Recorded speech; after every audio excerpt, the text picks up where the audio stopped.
नमस्कार, आप सुन रहे हैं लखनऊ समाचार। आइए सुनते हैं उत्तर प्रदेश की बड़ी खबरों को।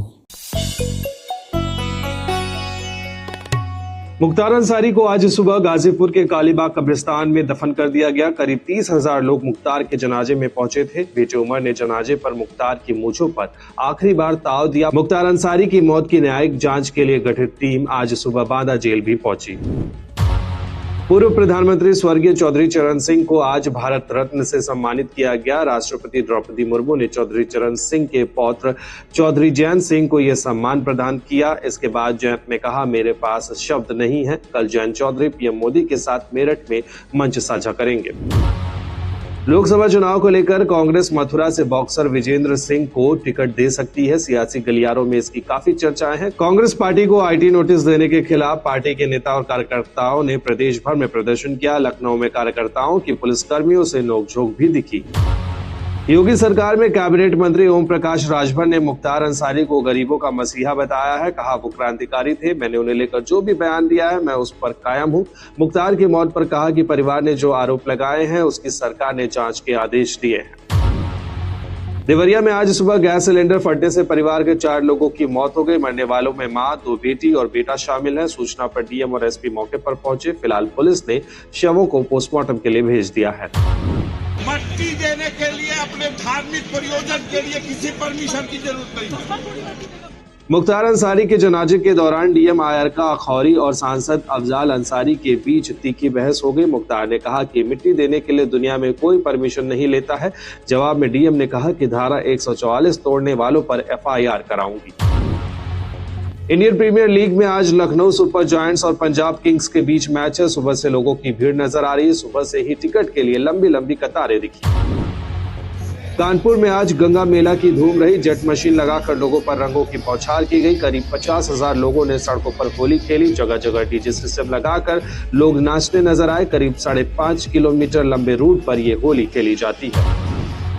बुलंदशहर में गंगा नदी पर निर्माणाधीन पुल के 3 भीम अचानक भरभरा कर गिर गए। लोगों का आरोप है कि पुल में घटिया सामग्री का इस्तेमाल किया जा रहा था। गिरे हुए पुल का वीडियो एक्स पर पोस्ट करते हुए सपा मुखिया अखिलेश यादव ने भी सरकार पर हमला बोला है। झांसी में महारानी लक्ष्मीबाई मेडिकल कॉलेज के एक वार्ड बॉय ने प्यार में धोखा मिलने पर सुसाइड कर लिया। 8वीं पास वार्ड बॉय एक महिला टीचर के साथ लिव इन में रह रहा था। पुलिस ने युवक के शव को पोस्टमार्टम के बाद परिजनों को सौंप दिया है। बीजेपी आज लोकसभा चुनाव 2024 के लिए घोषणा पत्र कमेटी का ऐलान कर सकती है। लोकसभा चुनाव के लिए पहले चरण का मतदान 19 अप्रैल को होगा, जिसके लिए राजनीतिक पार्टियां अपने प्रचार प्रसार में जुट गई हैं। आज पहले चरण के लिए नाम वापस लेने का आखिरी दिन है। हालांकि बिहार में पहले चरण की सीटों के लिए नामांकन वापस लेने का आखिरी दिन कल होगा। पहले चरण में 21 राज्यों और केंद्र शासित प्रदेशों की 102 लोकसभा सीटों पर वोट डाले जाएंगे।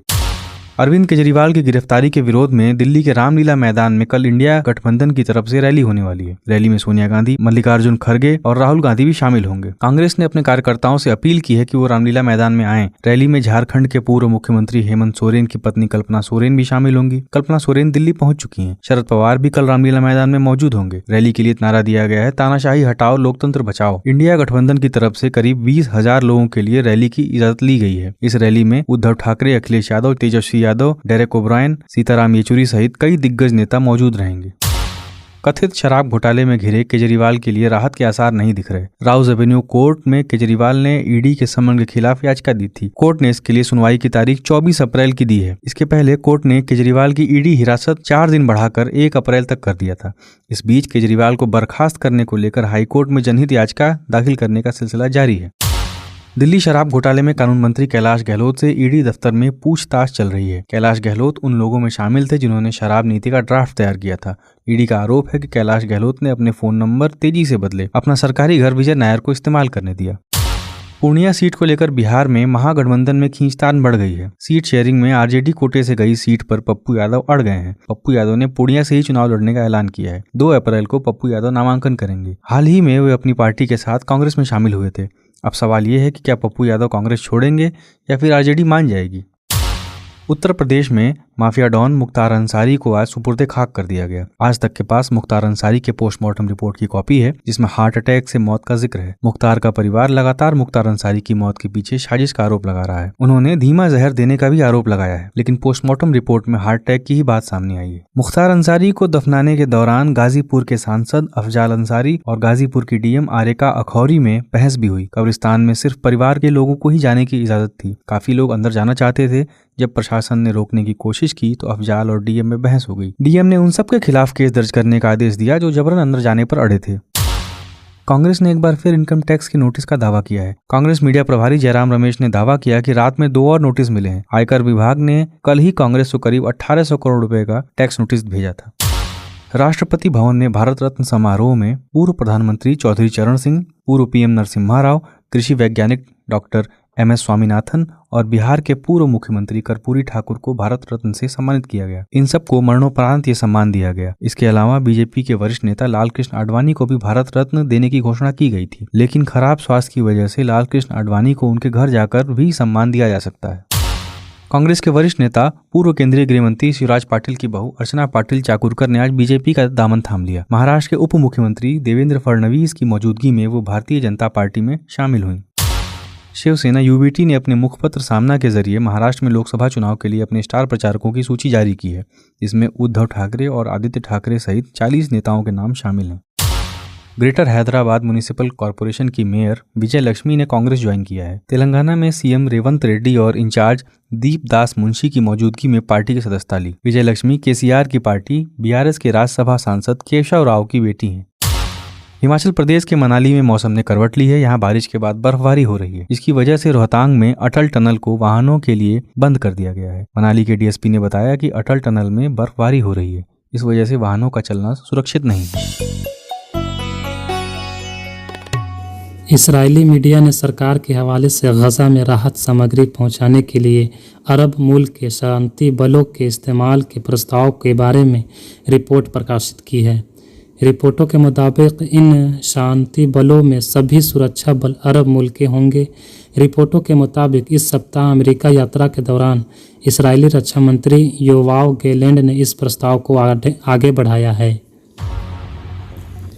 लखीमपुर खीरी में एक दरोगा पर महिला से छेड़खानी और धमकाने का आरोप लगाने के बाद भाजपा विधायक समर्थकों ने सदर कोतवाली में हंगामा कर दिया। बताया जा रहा है कि विधायक समर्थकों ने दरोगा को पीटने के लिए कार्यालय में घुसने का प्रयास किया। पुलिस कर्मियों ने किसी तरह रोका। इसका वीडियो भी वायरल हुआ है। लोकसभा चुनाव के मद्देनज़र रेलवे स्टेशन पर भी चेकिंग अभियान चलाया जा रहा है। इसी कड़ी में बरेली जंक्शन पर शनिवार को जीआरपी ने हरियाणा मार्का शराब के साथ बिहार के 2 युवकों को गिरफ्तार किया है। सहारनपुर में एक युवक की चाकू से गोदकर हत्या कर दी गई। युवक रोज़ा इफ्तारी के बाद अपने घर के बाहर घूमने के लिए निकला था। मोहल्ले में ही खड़े युवकों के साथ खड़ा हो गया। उसके बाद बहस हुई। 2 युवकों ने चाकू निकालकर ताबड़तोड़ वार कर दिया। खून से लथपथ 17 साल का अदनान सड़क पर गिर गया।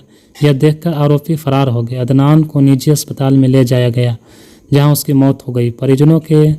परिजनों ने 5 युवकों के खिलाफ तहरीर दी है।